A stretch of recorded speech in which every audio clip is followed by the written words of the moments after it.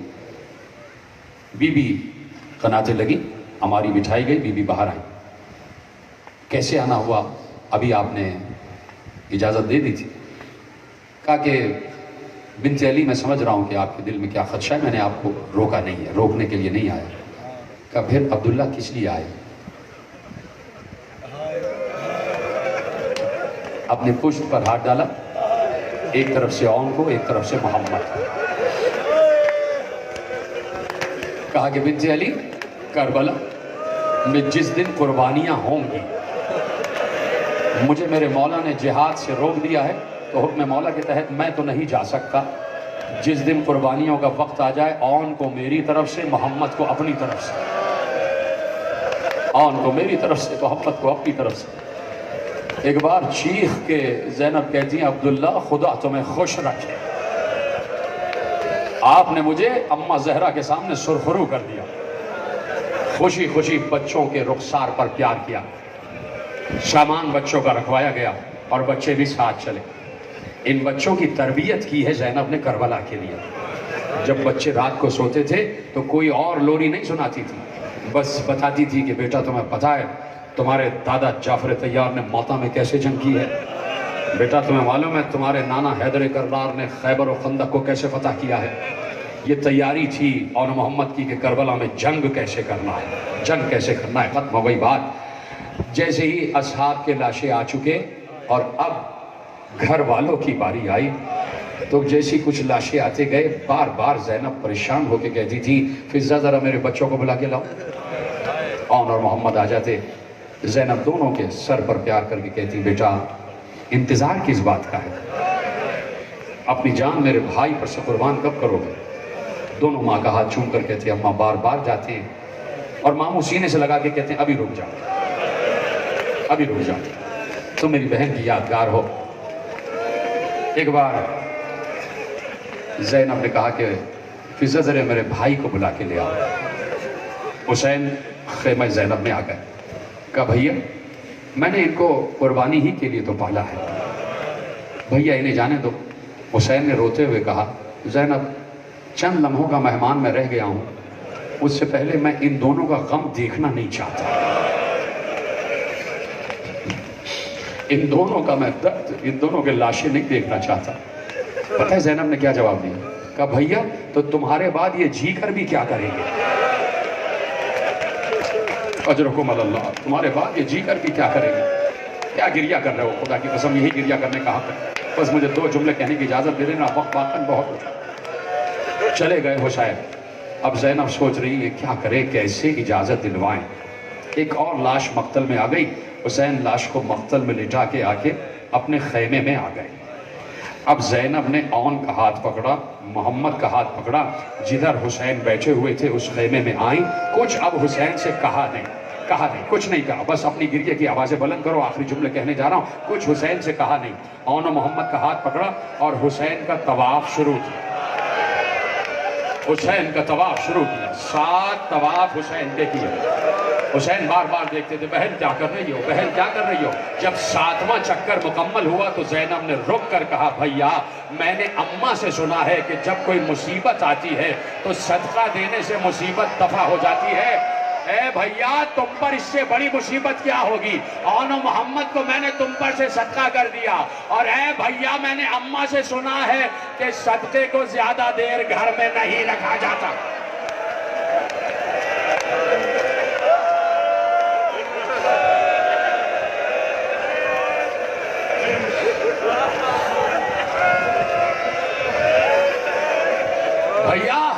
صدقے کو زیادہ دیر گھر میں نہیں رکھا جاتا. بھیا تمہیں میرے حق کی قسم آن محمد کو جانے کی اجازت دو.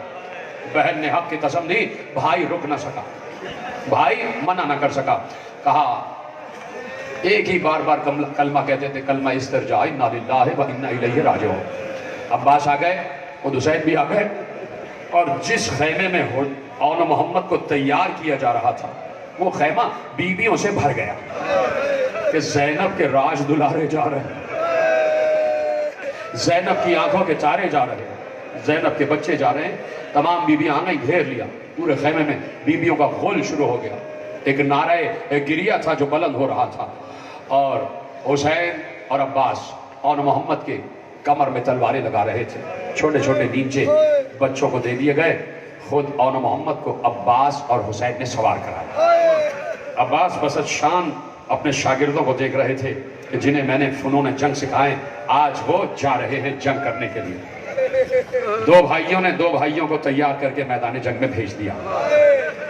جیسے جانے لگے تھے نا, اس سے تھوڑی دیر پہلے زینب نے آن محمد کو بلایا, اور بلانے کے بعد کہا, شہزادو میں خوش ہو گئی, تمہیں اجازت مل گئی, لیکن بچوں دیکھو میں کچھ کہنا چاہتی ہوں, میری بات یاد رکھنا. آن محمد سن رہے ہو؟ جی اماں. دونوں سر جھکا کے کھڑے ہو گئے.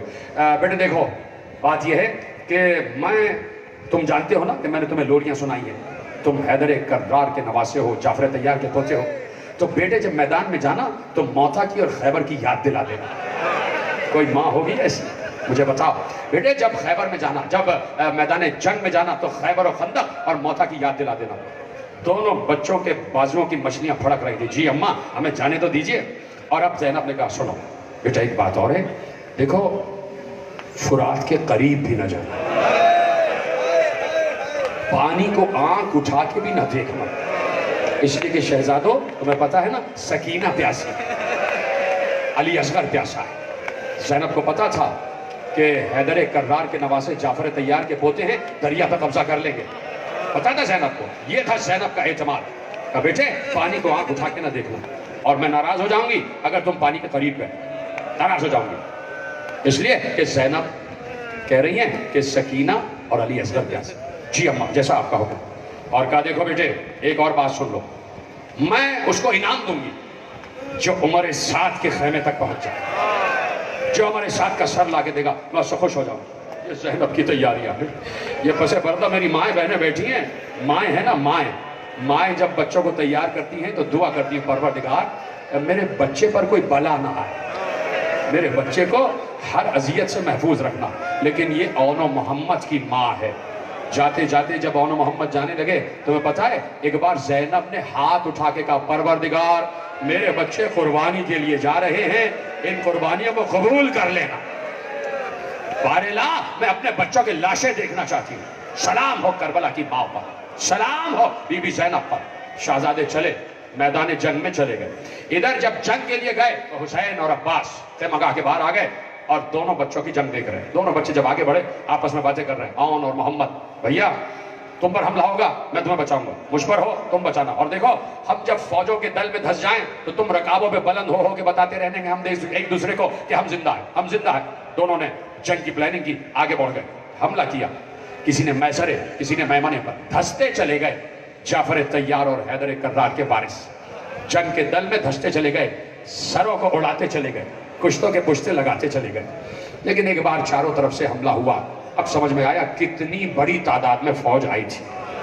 آواز آئی, جنگ منفردہ نہیں, جنگ مغلوبہ کرو, سب مل کر حملہ کرو. اس لیے کہ یہ جعفر طیار کے پوتے ہیں, یہ حیدر کرار کے نواسے ہیں, ایسے کسی کے قابو میں نہیں آئیں گے. دونوں پر حملہ ہوا. جیسے ہی آن پر حملہ ہوا محمد نے دیکھا, ادھر سے بھائی نے بھائی کو آواز دی, بھائی میں گر رہا ہوں. ادھر سے جب محمد پہنچے ہیں آن کی مدد کے لیے, محمد کو بھی گرا دیا گیا. دونوں کے جسم چھلنی ہو رہے تھے تیر و تبر کے زخموں سے. کیا سن رہے ہو, کیا سن رہے ہو. لیکن اس سے پہلے بس ایک جملہ کہنے کی اجازت دینا. ادھر عباس اور حسین دیکھ رہے تھے, اور ادھر زینب نے فضہ سے کہا ذرا خیمے کے در پر کھڑی ہو جاؤ اور مجھے بتاتی رہنا کہ میرے بچے جنگ کیسے کر رہے ہیں. ادھر سے فضہ کہتی تھی, بی بی ایسا حملہ, بی بی وہ حملہ, بی بی اتنے کشتوں کے پشتے لگا دیے. ادھر زینب شکر خدا کر رہی تھی کہ اب میرے بچے کہاں پہنچے, کہ بی بی فرات تک پہنچ گئے. زینب نے غصے کے عالم میں کہا میں نے منع کیا تھا فرات پر نہ جانا. کہا نہیں بی بی پانی پینے نہیں گئے. بات یہ ہے کہ فرات کے نزدیک عمر سعد کا خیمہ لگا ہوا ہے. عمر سعد کے خیمے کی تنابیں کاٹ دی ہیں. عمر سعد فرار ہو گیا ہے. اور اب جب فضہ نے کہا بی بی دونوں بچے گر گئے, دونوں بچے گر گئے. ادھر سے بچوں نے آواز دی ماموں مدد کو آئیے. ادھر سے عباس بڑھے, ادھر سے حسین بڑھے. اب سننا, جیسے ہی بچوں کے لاشوں پر پہنچے ہیں آخری جملہ تقریر کا, حسین چیخ مار کے روئے, اس لیے کہ آن کے اوپر محمد گرے ہوئے تھے کہ میرے بھائی کو کوئی زخم نہ آ جائے, میرے بھائی کا گلا نہ کٹ جائے. ہائے زینب.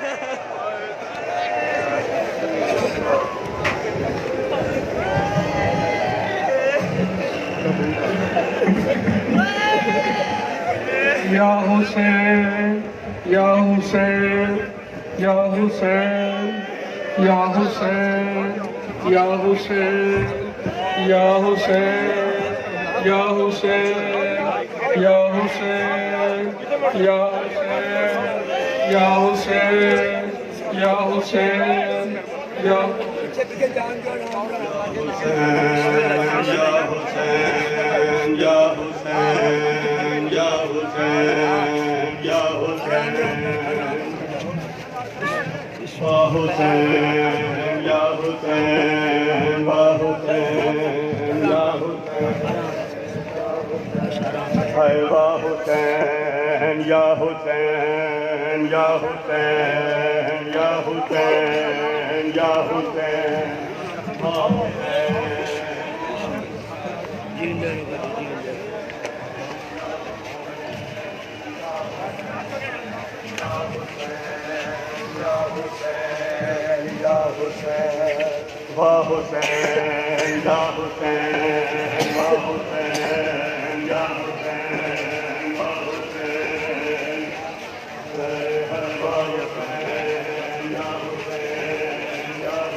Final de água.